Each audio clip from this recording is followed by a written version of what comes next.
The resignation demands are exploding, and they are plaguing the current administration.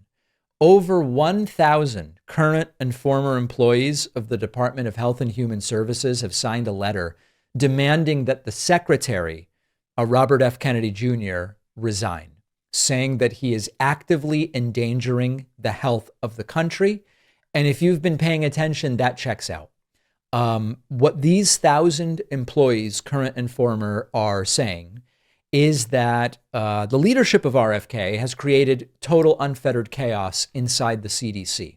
We spoke last week about how the newly appointed CDC director, Susan Menarez, was fired because she wouldn't sign off on new vaccine restrictions. Good for her. The restrictions were ridiculous.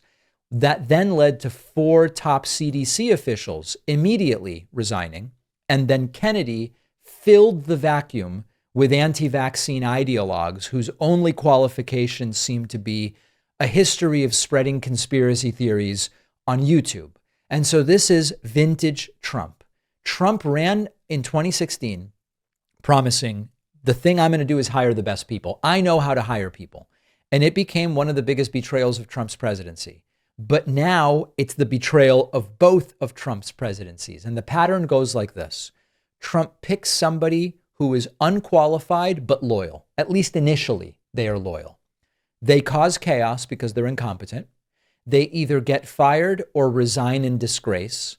And then Trump turns around and says they're a disaster. And there are many examples of this. You think of John Bolton, James Mattis, Rex Tillerson, Bill Barr, Mike Pence, Trump's own vice president. I don't know that there is any soured president-VP relationship as extreme as that between Trump and Mike Pence. Except now this is more than just foreign policy, which would be important. This is more than just education policy, which would be important. This is people's health. That's what's on the line right now. And even Bernie Sanders has joined the call for RFK Jr. to resign. Senator Bill Cassidy, who's a Republican doctor, by the way, said that the CDC's vaccine meetings should be postponed indefinitely because it's become a political sham. And don't forget that RFK Jr.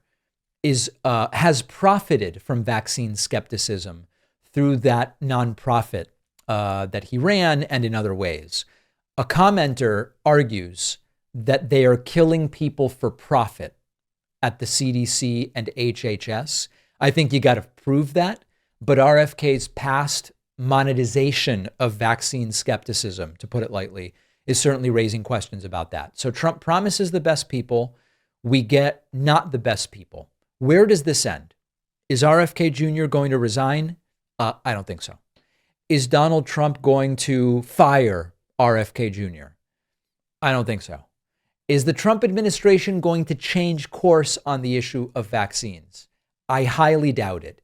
This is the course. This is the plan that they outlined. They're going to come in, undermine public health, seed distrust, destroy federal institutions, and then act shocked when people are dying and go, look, the CDC isn't functioning very well. Well, it's not functioning well because of what you did to it. This is a playbook as old as Republicans themselves. We don't like the Postal Service. Let's damage it and then go, look, this thing sucks. It's not working. Let's privatize it. We don't like Social Security. Let's do everything we can to hurt Social Security and then say, look, it's not working so well. Let's destroy it. Let's get rid of it. Now, I saw a Reddit comment about this, which said, if the feds dismantle HHS and CDC, blue states should build their own. I love that idea, but there is a legal problem with that. I don't want to, the last thing I would want to do is come in here and go, guys, I figured out the solution. This is what we do. In a lot of these areas, federal law reigns supreme. And so there are questions as to how much states can do. Obviously, states have health agencies. They can put out directives. There are a whole number of different things that can be done. But on the idea of supplanting or superseding the federal CDC with some kind of state-based agency, that seems legally complicated. And so that's why this is so utterly terrifying. Let me know what you are seeing in your state.